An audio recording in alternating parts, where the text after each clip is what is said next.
Well, if you thought that was extreme, you won't believe this, or maybe you will because it happened on The View.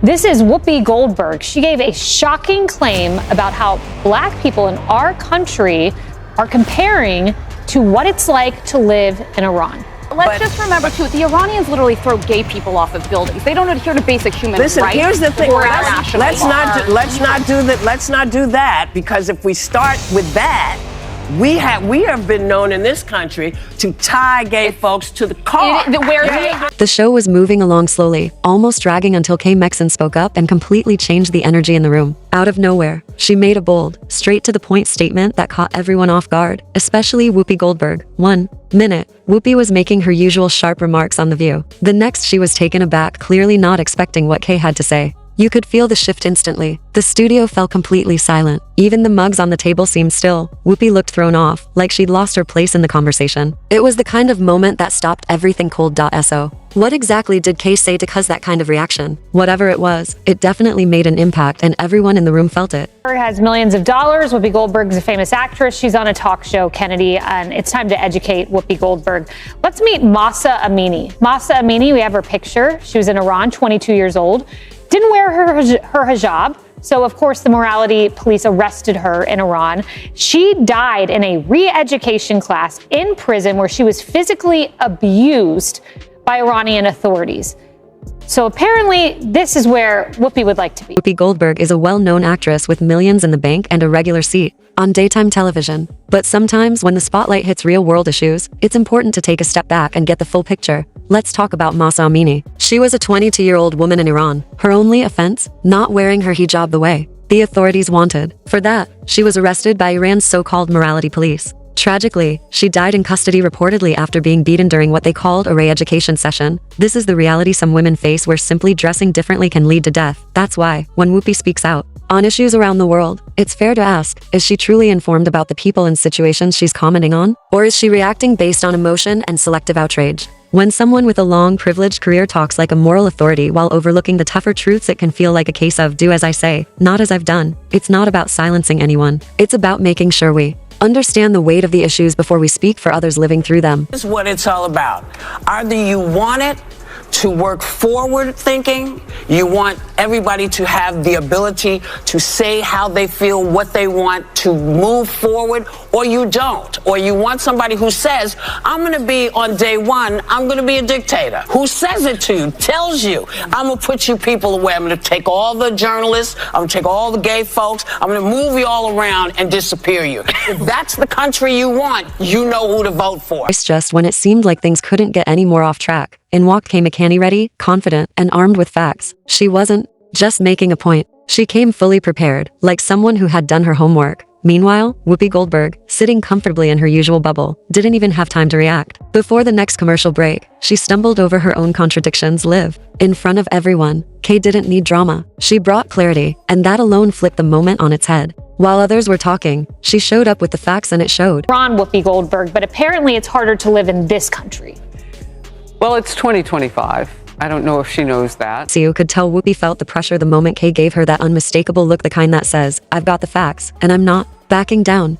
It wasn't just confidence. It was calm, deliberate, and packed with purpose. That's the kind of moment that puts producers on high alert and has publicists scrambling behind the scenes. Kay wasn't there to play nice or exchange polite opinions. She came ready to challenge the very image Whoopi has built over the years. This wasn't a debate, it was a reality check, and Kay delivered it with precision. I would not have the privilege of being on a talk show without her hijab and talking about the Iranian regime and challenging them and criticizing them any day of the week. That is what Whoopi Goldberg experiences in the United States as a successful black woman.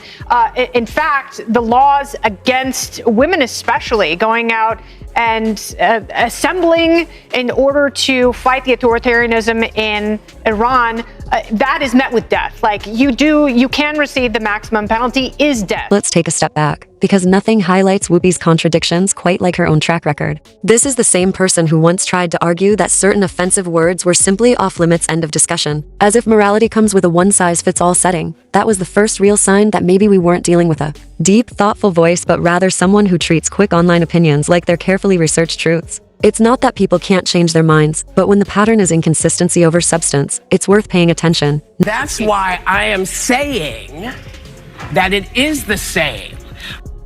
Someone for their difference is not good, whoever does it. It's not good. So that's why I said you weren't saying what I heard was not what you meant. I think it's very different to live in the United States in 2025 than it is to live in Iran. And yet, there she sits, part tough aunt at Thanksgiving, part encyclopedia fueled by emotion, delivering moral lectures as if she's handing out life lessons from a stage. One minute she's worked up, the next she's dishing out opinions like every viewer needs a personal lecture. But Kay wasn't there to nod along. Kay came in prepared with facts, a sharp memory, and that calm smile that quietly says, "I've done my homework and I remember everything you've said." Whoopi launched into her usual routine, mild outrage, high contradictions. Kay, she stayed composed, letting the moment speak for itself. And here's the problem. Whoopi's positions change faster than the news cycle. One day she's defending free speech like it's carved in stone. The next she's calling for people to be canceled, as if reading from a list. Her arguments often go in every direction except the one that makes sense. Remember when she insisted political spouses should be off limits because they didn't sign up for this? Not long after, she spent 10 full minutes criticizing a conservative woman's wardrobe, faith, and very presence because, well, it made for good TV. Kay didn't need to argue. She simply reminded everyone of what had already happened with clear examples that cut deeper than any insult could. And when Whoopi gets called out, she rarely addresses it head on. Instead, she pivots. She'll skip from "you're wrong" to "back in my day," launching into a long story only loosely connected to the point, told with theatrical flair but sourced like it came from a late-night internet post. You can almost see her co-hosts brace themselves, waiting for another rambling detour. And that's not to say that bad things didn't happen previously in this country, but on Juneteenth, where we recognize the emancipation from slavery, Texas, the last state, on this particular day, and she does this the day before, she's ignorant of the facts. I want to try to be kind because my expectation for Whoopi Goldberg is lower. Kay watched the entire scene unfold with the calm of someone who already knew how it would end. She didn't raise her voice. She didn't roll her eyes or toss out any sarcastic jabs. Instead, she responded with quiet clarity, precise, respectful, and absolutely devastating. And that, more than anything, threw Whoopi off balance, because for someone who often interrupts and dominates the conversation, there's nothing more unsettling than a calm opponent who won't take the bait. It wasn't the timeline receipts. It wasn't the historical facts or the contradictions laid bare in real time. What truly pushed Whoopi over the edge? The delivery.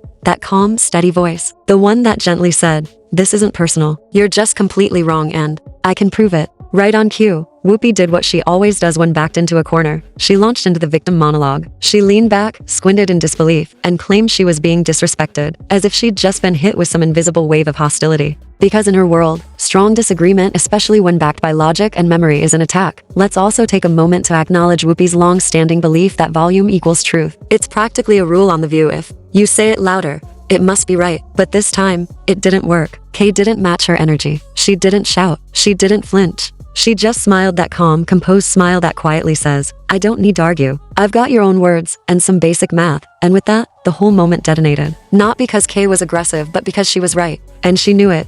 But this goes beyond the pale, because if you can't see where we're coming from, then you have no hope for where we can go. That's as racist as anything else I've heard. When Whoopi realized she couldn't outtalk Kay, she changed gears right into the oldest trick in the book, the emotional appeal. She shared a vague, dramatic story from years ago. It was just unclear enough to avoid fact-checking, yet serious enough to make it sound like a moral turning point. But Kay wasn't fazed. Calm and focused like someone who'd had just the right amount of coffee and a decade of prep, she responded gently but firmly. In under 5 sentences, she laid the whole thing out: dates, details, facts. Then came the quiet knockout line: "I believe your memory may be slightly mistaken." That was at the moment everything shifted. Clean, respectful, and precise. A surgical strike that exposed what most viewers already suspected. Whoopi's past statements don't hold up under pressure. They zigzag, contradict, and collapse when placed side by side. And now, with no backup from her usual circle of supportive co-hosts, the unraveling was on full display. Joy Behar jumped in, clearly rattled, tossing around the term whataboutism like it was a lifeline, because on The View, that's code for "we're losing control of this conversation." Then Sunny Hostin stepped up, offering a long, meandering monologue that sounded passionate but didn't land. It had the polished tone of something you'd hear over brunch, but none of the substance. Kay simply nodded through it all, waiting patiently, before calmly responding like a teacher handing back marked assignments. And that's the thing about Kay. It's not just her intelligence, it's how she delivers it. Every point she makes, is measured, organized, and grounded. Her arguments don't just come with receipts, they're bookmarked, highlighted, and ready for a public hearing. Whether it's on national TV or in the comment section of your aunt's political Facebook post, Kay's words are built to withstand scrutiny. She doesn't raise her voice. She doesn't interrupt. She simply lays out the facts clearly, calmly, and with a kind of elegance that turns each rebuttal into a gavel strike. And they're talking to people and meeting them where they live. She's not meeting people where they live. Next voice. And isn't that the twist? After years of lecturing audiences about truth, integrity, and using platforms responsibly, Whoopi was calmly and thoroughly taken apart by someone who actually lives by those values. No theatrics, no shouting, just facts, delivered with quiet precision and a look that said, I came prepared. So what's the lesson? Simple. If you're going to rewrite your own history on live television, you'd better hope Kayleigh McEnany